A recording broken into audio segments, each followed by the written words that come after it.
Hello, my name is Eason, and today I'm going to talk to you about radical acceptance. So before we can really understand radical acceptance, we have to understand what it is trying to contradict, what it is trying to solve. It is trying to contradict these styles of thinking here. There is black and white, or all or nothing thinking. There is overgeneralization. Everything is this, or everything is never that. Mental filtering, taking a situation and only extracting certain types of evidence. Seeing a good one and a bad one, only extracting the bad, or only extracting the good. Magnification and minimization, saying that I'm going to blow something out of proportion, or inappropriately shrink it to make it seem less important.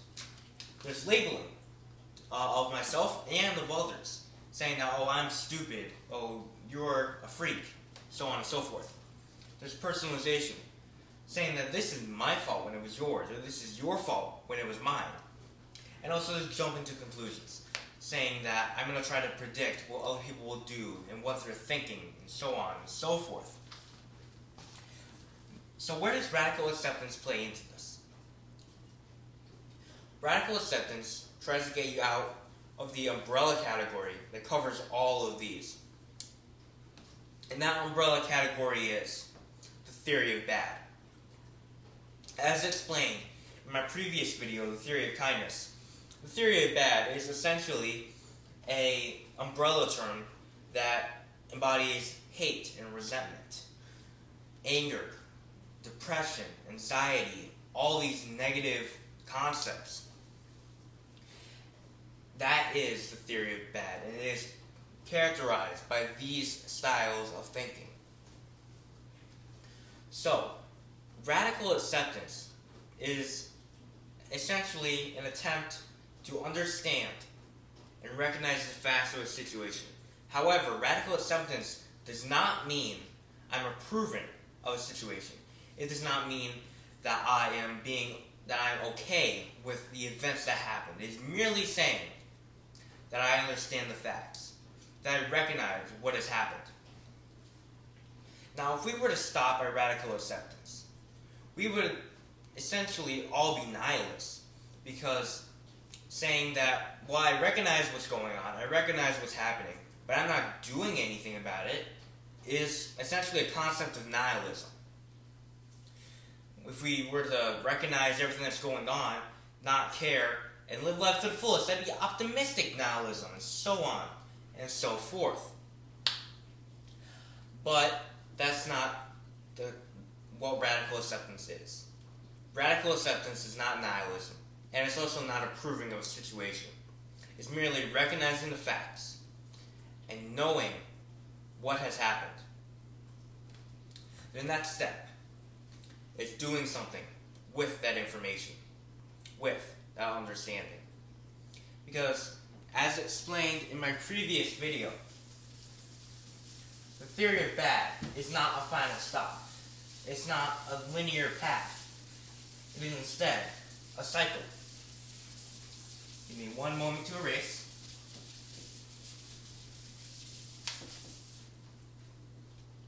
The theory of bad is merely part of a cycle. The first part, is stress. You multiply that with time, you get the theory of bad. Take the theory of bad and you add understanding or empathy, and what you get is kindness.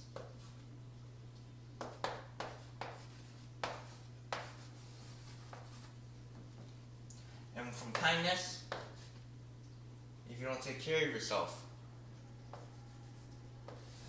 you get stress. And it creates a cycle.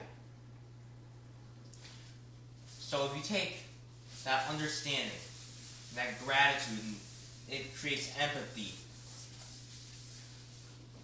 how do you get from the theory of bad and out of that? Because we know it takes gratitude, we know it takes understanding. It takes those things to create empathy and kindness. Well, if we have to be taught gratitude, and it's not something we inherently know, unlike understanding, which is something that we can all figure out on our own and for ourselves. Understanding is the next step. Well, understanding is part of radical acceptance. And that next step is empathy. So we break down this cycle. The first part being stress. The second part being the theory of bad. The third part being understanding or gratitude or both. The next part being empathy, kindness, and then slash doing good, and then back to stress. Then what is this third step? How do we define it? Well, we know that part of it is understanding, and part of it is gratitude.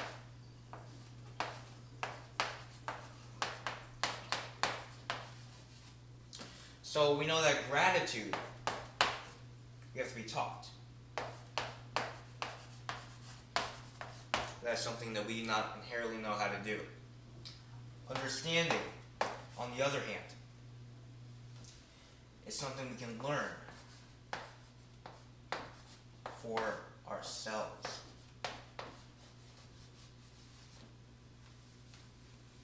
So it's something we can learn for ourselves. And radical acceptance is the first step in that. That is how we break this cycle, because not everyone can make it past this step. So that's how we get past this step. It's how we create empathy. And empathy, as we know, leads to kindness. Kindness leads to doing good. But as explained in the theory of kindness, we break this by also being kind to ourselves. The seventh step. Stress, multiply the time, we get the theory of bad.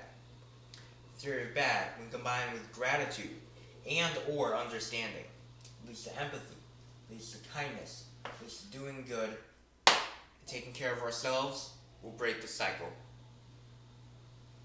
Thank you.